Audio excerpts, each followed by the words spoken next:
Kenny is twisted. He picks me up this morning. The first thing he says to me is, "What's wrong with your neck?" And I'm like, "What?"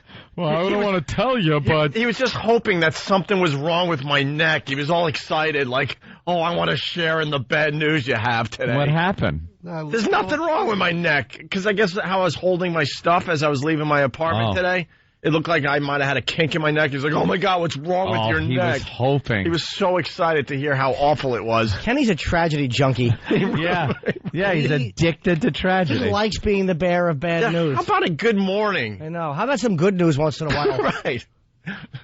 You get none of that out of him. And then on the way, speaking of bad news, on the way to work this morning, we're flying to West Palm Beach this weekend because they're doing the bake sale. We're very excited.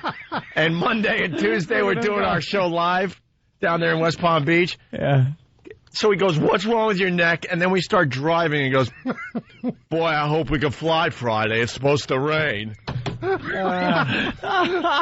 Like, it's stupid rain. I hope we could get out.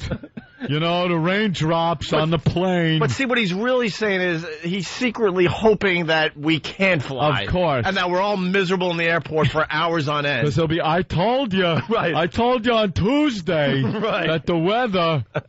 This is what Kenny should say when he sees you. "Look, I've got some negativity unless you've got something you'd like to bring to the table." You're just the worst.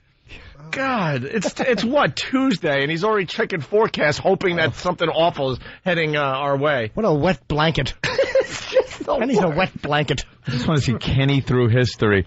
"I don't know, that Hindenburg, I've seen hydrogen, it goes up. Can happen." Yeah, beforehand, right? Oh, the humanity. The Hindenburg coming into Lakehurst, here it is, the mooring line's dropping, and it's bursting into flames. I told them hydrogen is explosive, but they didn't want to listen. Look, burning people. There they are. I'm sure their family's very upset that their charred remains of their loved ones are laying on the ground here in Jersey." I told the Titanic to make a left. "Iceberg dead ahead, sir, but you didn't want to listen. I told you to slow the ship down, but you had to set a speed record. Now we're all going to perish in the icy North Atlantic." I told you. "I told you. You didn't want to listen." Freaking checking weather 3-4 days in advance. And then it's going to rain like, what was it, the Wright brothers? "Look, America, I don't want to bring bad news, but at 12:51 p.m., President Kennedy died." All excited. Secretly excited that he gets to share this with everybody. I told them, put the top up. But they didn't want to listen. It's a nice day. Jackie wanted to show a hat off or something. It's stupid. Now he's dead, people. They're trying to save a few dollars. Houston, they got a problem. I told them. 13, you don't name it. You go right from 12 to 14. It's an unlucky number. And then, of course, when it's something where it's good news, I don't want to read this. Let someone else read it. Oh, it's good. Good, okay. But also he goes, the first words, I mean, you know the deal because you do the same thing. By the time Kenny sees me, I've only been awake maybe 15 to 17 minutes. And also, "What's wrong with your neck?" And also now I think something might be wrong with my neck. What happened to my sleep? And I'm going to find out when I officially wake up. A rat's been chewing on it. Right. And Kenny's the best at telling you to shut up politely. Like, 'cause we all complain about the same thing. He has to hear our nonsense, and he's just good at listening. He's a good listener. Yeah. But I'll say something like, "Man, I can't believe I ate like such a pig." "It's okay. Treat yourself." Treat yourself. You deserve it. You worked hard. Gets all excited if you start getting a little roll. He secretly is happy. Just stay away from the trans fats because they'll kill you. I knew a guy. I got a whole list of things that'll kill you if you want to hear it. And by those he means fats that are male fats dressed in female fats clothing. Not transgendered fats. Oh. What you go and pick up at night. So that was my ride today. Come here, chubby. I'm trying to think if there was anything else. Every morning it's some just bad thing.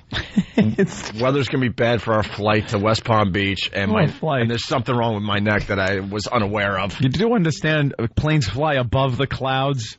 Yeah, I know, but if there's going to be delays, then, you're going to be miserable sitting there. See? Kenny's the only person on a plane. You're going to be miserable. It actually rains on him in the plane. The only one.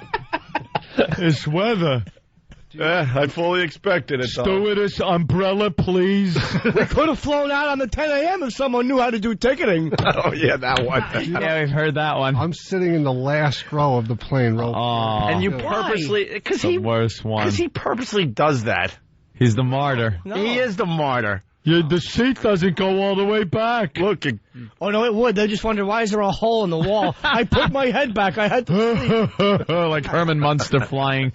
Kenny told me one time he was flying in first for working with Dice, and he puts his chair all the way back, and there was like the seat went all the way back, and the guy behind him was annoyed. Yeah. So the guy kept opening his newspaper and brushing the back of Kenny's hair. Oh, it could start a fire. And what did you say? You said something menacing to him on the plane. I forget, but that was like a whole big deal. The stewardess yelled at me to put my seat up, and it was coming back from... Get out of here. Tired from the weekend.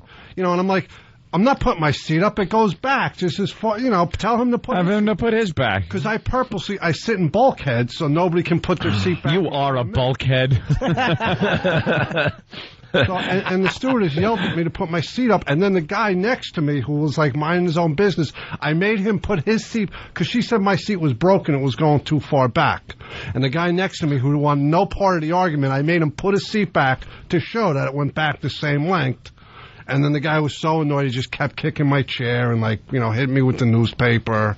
What an ass. Stewardess was taking his side. So what finally happened? I just went The plane went down, all perished but me. Didn't you tell the guy to stop touching you?